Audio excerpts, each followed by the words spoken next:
Huh. Why, hello there. I'm sure you already know who I am, but in case you're not familiar, my name is Edward Lee Thorndike, and I was the first psychologist to study the consequences of behavior.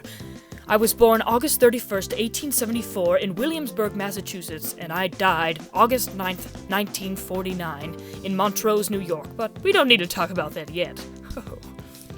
At this time in the world, science was challenging religion constantly, and everyone seemed to be so religious, especially my dad.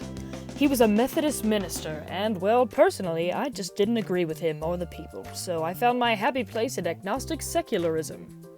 When I graduated high school and went to Harvard, I became absolutely intrigued by the thought of animals and how they behaved. But then there was one animal that intrigued me the most. It was called man. Right then was when I knew I would devote myself to studying the behaviors and mannerisms of animals. I worked wholeheartedly to develop the operant conditioning within behaviorism. Operant conditioning, for those who don't know, means you learn from the consequences of your behavior. The animal that I was most intrigued by was the cat. I conducted my most famous experiment with him, called the puzzle box.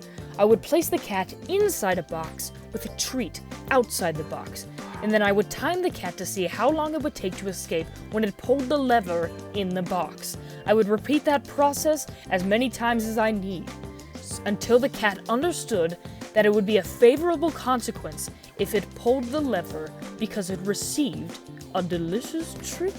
I called this the law of effect. There are three main points to my law, which is that the law of effect is determined by consequences. The second is that the law of recency requires that reoccurrence is determined by the most recent response, and the last is that the law of exercise states that when a stimulus is administered upon response, each subsequent response is strengthened.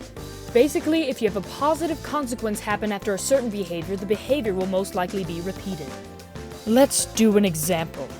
Let's say you study really hard for a very hard test, and you end up doing a very, very good job on it.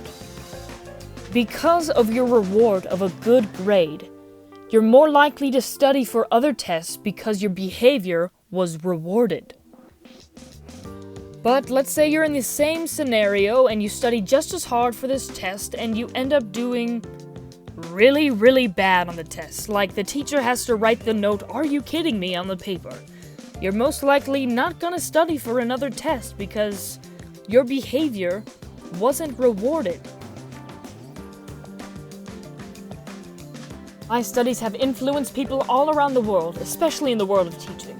If you're a teacher and reward children for their good work, they will most likely want to work hard because they want the reward that comes with it. But if they do a good job and don't get the reward, there will be less motivation to exceed expectations. All in all, I was deemed the founder of modern educational psychology, and my studies got the ball rolling for many other psychologists throughout history. Thank you.